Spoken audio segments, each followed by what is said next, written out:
वहीं ईरान ने इजराइल को हराने के लिए शॉर्ट सर्किट वाला फॉर्मूला लागू कर दिया है। इजराइल के लिए यह फॉर्मूला बहुत खतरनाक साबित हो सकता है क्योंकि युद्ध के हालात में उसका आयरन डोम सिस्टम नाकाम हो जाएगा और ईरान ने शॉर्ट सर्किट वाले फॉर्मूले को टेस्ट करने के लिए सबसे पहला ऑर्डर लेबनान के हिजबुल्लाह को दिया है। यह रिपोर्ट देखिए।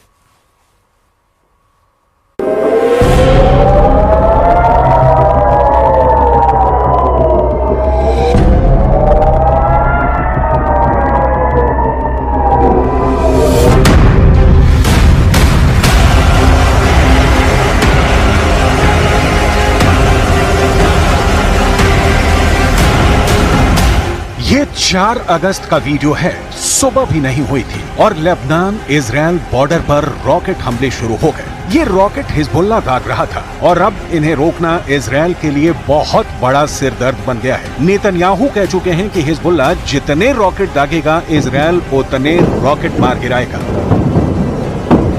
सवाल है कि इजराइल ऐसा कब तक करता रहेगा, क्योंकि इजराइल के खिलाफ मोर्चे 1 नहीं, 2 नहीं, 3 नहीं बल्कि 4 है। इसलिए रॉकेट वाले युद्ध ने बड़ा सवाल खड़ा कर दिया है। इस युद्ध में कौन जीत रहा है, कौन हार रहा है, इसका जवाब आपको चौंका देगा। 1, 2, 3, 4 गिनते रहिए। आपको 5, 10 नहीं बल्कि पूरे 16 रॉकेट शिकार करते हुए आयरन डोम मिल जाएगा। जी हाँ, इस हमले में हिजबुल्लाह के 16 रॉकेट इजराइल ने मार गिराए। एक भी रॉकेट इजराइल के एयर डिफेंस सिस्टम आयरन डोम से नहीं बच पाया। लेकिन फिर वही सवाल, रॉकेट हमले कब तक रोकता रहेगा इजराइल? क्या ईरान ने इजराइल को चकरघिन्नी युद्ध में फंसा दिया है? क्या ईरान ने इजराइल की एयर डिफेंस बैटरी फेल करने की तैयारी कर ली है? क्या इजराइल के खिलाफ ये ईरान का शॉर्ट सर्किट प्लान है? מדינת ישראל נמצאת במלחמה רב-זירתית נגד ציר הרשע של איראן. אנחנו מכים בעוצמה בכל אחד מזרועותיו. אנחנו ערוכים לכל תרחיש, הן בהגנה והן בהתקפה. ואני חוזר ואומר לאויבינו, נגיד ונגבה מחיר כבד על כל מעשה תוקפנות נגדנו, מכל זירה שהיא. इजराइल का आसमान रोज ऐसी रोशनी से जगमग होता है। कभी उत्तर की तरफ से हिजबुल्लाह रॉकेट फायर करता है, कभी गाजा की तरफ से बचा खुचा हमास का रॉकेट दस्ता एक्टिव होता है और फिर इसके जवाब में इजराइल एक्टिव करता है आयरन डोम। और फिर इजराइल के आसमान पर नजर आता है ये नजारा। लेकिन हर हमले को रोकने के लिए इजराइल का एयर डिफेंस बहुत महंगा साबित हो रहा है। हिजबुल्लाह का एक रॉकेट कुछ $1000 का होता है, जबकि उसे रोकने वाली मिसाइल लाखों डॉलर की होती है। यानी 1 लाख रुपए की कीमत वाले रॉकेट या तोप के गोले को रोकने के लिए आयरन डोम से 2 मिसाइल फायर की जाती है। इनकी कीमत रेंज के हिसाब से 70 लाख से 1 करोड़ रुपए हो सकती है। युद्ध लड़ने की इतनी बड़ी कीमत हैरान करती है। ऐसे में क्या नेतन्याहू इस हथियार की इतनी बड़ी कीमत चुका सकते हैं? ये बड़ा सवाल है। इजराइल और अमेरिका के वॉर एक्सपर्ट इस वक्त बहुत परेशान हैं। इजराइल का वॉर रूम सवाल पूछ रहा है कि वो कब तक आयरन डोम की मिसाइल फायर करते रहेंगे। एक मामूली रॉकेट को रोकने के लिए लाखों डॉलर की मिसाइल फायर की जा रही है। ये कब तक चलेगा? ऐसे में इजराइल का आयरन डोम वाला गोदाम खाली हो जाएगा। हिजबुल्लाह और हमास के रॉकेट अटैक के खिलाफ आयरन डोम का सक्सेस रेट 90% से ऊपर रहा है। यानी हर 100 रॉकेट हमलों के बाद जब आयरन डोम की मिसाइल फायर की गई तो उसने 90 से ज्यादा रॉकेट को आसमान में ही रोक दिया। इसी वजह से इस एयर डिफेंस सिस्टम पर इजराइल बहुत ज्यादा भरोसा करता है। आयरन डोम 4 किलोमीटर से लेकर 70 किलोमीटर दूर से हो रहे हमलों को रोक सकता है। ये मिसाइल को भी रोक सकता है, ये रॉकेट के हमले भी रोक सकता है और तोप के गोलों को भी रोक सकता है। आयरन डोम के फैन डोनाल्ड ट्रंप भी हैं। डोनाल्ड ट्रंप ने कहा है कि वो आयरन डोम जैसे मिसाइल डिफेंस शील्ड अमेरिका में लगाएंगे। ये ऐसा डोम होगा जो पहले किसी ने नहीं देखा होगा। Will prevent World War III, which is very close to happening.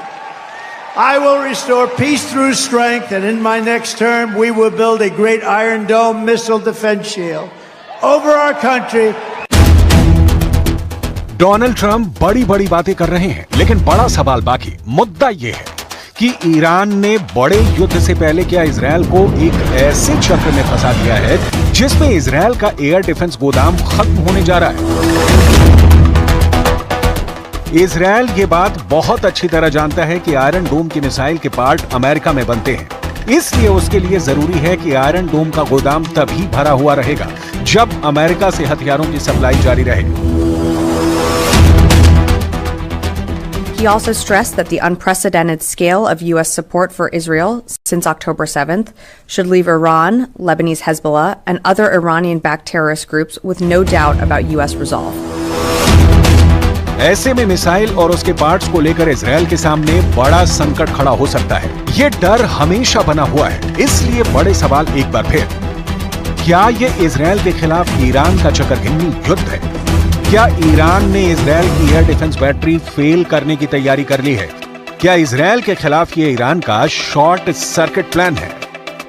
We know that the threat is there, it's still there.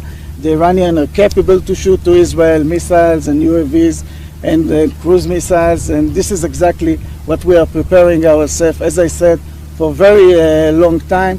And we have to say that it is us together with CENTCOM and the coalition which is around us, which is something very significant for the defense.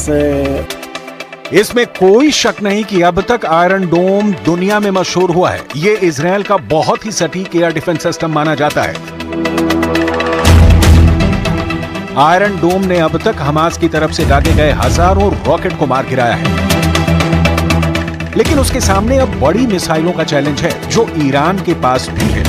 इसके अलावा Lebanon में Hezbollah और Yemen में Houthi, दोनों के पास ballistic missile हैं और उन्हें रोकने के लिए इजरायल का एरो डिफेंस सिस्टम भी पूरी तरह से तैयार है। इन्हें रोकने के लिए इजरायल के पास है बहुत ही सटीक एरो 3 मिसाइल डिफेंस सिस्टम। इसकी तुलना रूस के S-400 से की जाती है। ये इजरायल और अमेरिका ने मिलकर तैयार किया हुआ है। ये इजरायल के मिसाइल डिफेंस सिस्टम का सबसे खतरनाक सिस्टम माना जाता है। यही डिफेंस सिस्टम है जिसके बलबूते ईरान की भी मिसाइलों को रोक लिया जाएगा।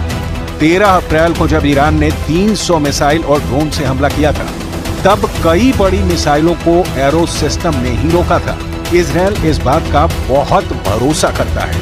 जब एरो 3 मिसाइल लॉन्चर से निकलती है तो समझ लीजिए कि बैलिस्टिक मिसाइल कोई भी हो, ये लंबी दूरी की रेंज तक उसे मार गिराएगी। और इसी को ईरान का चक्करघिन्नी युद्ध कहा जा रहा है, जिसमें इजरायल पूरी तरह से फंस चुका है।